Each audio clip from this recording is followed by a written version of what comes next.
Hi friends, good morning, जय Shri Krishna, Radhe Radhe. Welcome back my channel Bandita vlogs. देखुछन आज भी मुई किचन रू ही स्टार्ट करूचे। गोटे कथा कहबी, आमे हाउस वाइफ माने उठी नहीं था किचन आमर बाट देखुतीसी। आमे जेंता उठसु किचन के दौड़ीसु। आमर हाउस वाइफ मानकर दिन सेनु स्टार्ट हेसी। तो चलन फ्रेंड्स एबे टॉपिक के आसमा। आज मोर टॉपिक है लेडीज मानकर सपोर्ट रे तो बहुत लोग थीसन। एंता कि गवर्नमेंट भी लेडीज के बहुत सपोर्ट करूचे सबु क्षेत्र रे। हेले जेंट्स मानकर केते जन सपोर्ट करसन कहि पारबे? बहुत कम। जिन जेंट्स माने लेडीज मानकर लगी समाज संगे लड़ुचन से मानकर सपोर्ट आमे एका नहीं करूँ। सत के नहीं कमेंट रे कहबे। बाकी लोकर कथा छाड़ी दियन। आमर घरे जेन जेंट्स असन आम मानकर हजबैंड से मान के आमे केते सपोर्ट करूछुं। किंतु मैक्सिमम हजबैंड वाइफ मानकर सपोर्ट करसन। हेले आमे वाइफ माने भावसुं सेटा तो तांकर रेस्पॉन्सिबिलिटी है। हेले आमर काना किछि रेस्पॉन्सिबिलिटी नहीं ना। जड़े रेस्पॉन्सिबल सिटीजन हेबार समस्तंकर लागी लागू होचे। ताहेले आमर घर भी चलबा और आमर देश भी भल भावे चलबा। खाली आम घरर काम केयरफुली कले नहीं है। जड़े माँ हिसाब रे तो आमे सबु दायित्व तुले थीसुं। हेले जड़े स्त्री हिसाब रे काना आमे जड़े रेस्पॉन्सिबल वाइफ हे पारुचुं। खाली भल रांधी करी खोई देले काना जड़े रेस्पॉन्सिबल वाइफ हे जिमु? बिल्कुल रॉन्ग। वाइफ मानकर जेंता गोटे सपोर्टिव हजबैंड दरकार, हजबैंड के भी जड़े सपोर्टिव वाइफ दरकार। मेंटाली फाइनेंशियली जे जेन प्रकार हेल्प करि पारुचन करन। हजबैंड खाली कमे किना आनी देले आमे एस करमा सेटा नहीं। आमे भी से मान के हेल्प करबार दरकार। से मानकर वर्कलोड बहुत थीसी। से मानकर माइंड रे बहुत टेंशन थीसी। हेले आमके आमर खुशी रे बाधा नहीं आसू सेतिर लगी आमर संगे शेयर नहीं करन। हेले तांकर टेंशन तो आमे शेयर करि पारमा। सेतिरु आमे से मान के बाहर करि पारमा।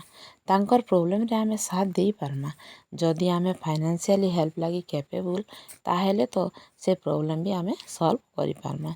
जदि निजर घरे फाइनेंशियल प्रॉब्लम अच्छे ताहेले वाइफ मानकर रेस्पॉन्सिबिलिटी जे सेतिरे भी से माने हेल्प करबार लगी चेष्टा करबार कथा। जार जदि से असुविधा नहीं ना हजबैंड रो कमाई ठीक ठाक अच्छे ताहेले भी निजर लगी किछि करबार दरकार। निजे सेल्फ डिपेंडेंट हेबा कथा। जदि आमे जड़े सपोर्टिव वाइफ हे पारमा, दुई जन के सपोर्ट करि पारमा ताहेले आमे जेते मुश्किल रे काम भी करि पारमा। आजिकाली लेडीज मानकर लगी बहुत ऑप्शन अच्छे किछि अर्निंग करबार लगी। बस आमके आगे बढ़वार अच्छे। जे कौनसी फील्ड रे भी आमे काम करू थाऊ जाके जेनटा भल लागला कि हाँ मुई एटा करि पारबी। देखबे खाली हाउसवाइफ रे आमके जिते रेस्पेक्ट मिलुथिसी आमे जदि कौनसी पोजीशन रे अछूं किछि भी अर्निंग करूछूं ताहेले आमर प्रति अन्य मानकर रेस्पेक्ट बढ़ी जासी। हेले घरर हेल्प लगी हो, निजर खुशी लगी हो कि निजर सम्मान लगी हो, लेडीज मानकर किछि तो करबार कथा। सोसाइटी रे निजर आइडेंटिटी क्रिएट करबार कथा। जे कौनसी जिनिस के जदि बिना हार मानी करी करमा ताहेले सक्सेस तो बहुत पाखे। इटा मोर ओपिनियन है। बाकी भौणी मानकर ओपिनियन काना मते कमेंट रे कहबे। ई जिनिसटा मुई बहुत लेट रे जानी पारली सेथि लगी मोर अफसोस।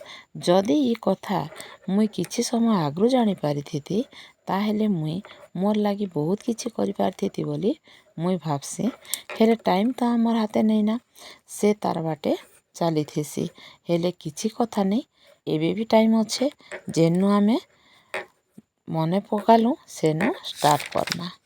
टाइम जदि आगे पलि गला ना ताहेले आमर रनिंग के फास्ट करबार लगी पड़बा। आउ टाइम के कैच करबार लगी पड़बा। ताहेले आमे बहुत किछि करि पारमा। आमे जदि हजबैंड रो सपोर्ट करमा तांकर लाइफ भी इजी हे जिबा। आउ आमर प्रति तांकर रेस्पेक्ट बढ़ी जिबा। सबु वाइफ माने निजर हजबैंड ठारू रेस्पेक्ट लगी चाहसन। हेले रेस्पेक्ट देले एका रेस्पेक्ट मिलसी। Give and take. नहीं देले किछि भी नहीं मिले। जदि आमके किछि पाइबार लगी अच्छे ताहेले किछि देबार लगी पड़वा। फिलिंग्स तो समस्तंकर समान थीसी, सेटा लेडीज हो कि जेंट्स, तार सम्मान समस्तंके करबार लगी पड़वा। मोर कहबार कथा, गोटे घरे जदि आमे समस्ते एकाठी एकजुट ही करी रहेमा ताहेले देखबे सबू प्रॉब्लम समाधान आमके देखा देबा। खास करी वाइफ मानकर हाथे सबू अच्छे। आमर पुराण शास्त्र रे भी अच्छे, जड़े स्त्री चाहेले घर स्वर्ग हेबा आउ जड़े स्त्री चाहेले घर नरक हेबा। तो आमर घर के आमे स्वर्ग कर्मा कि नरक आमर हाथे रहेला।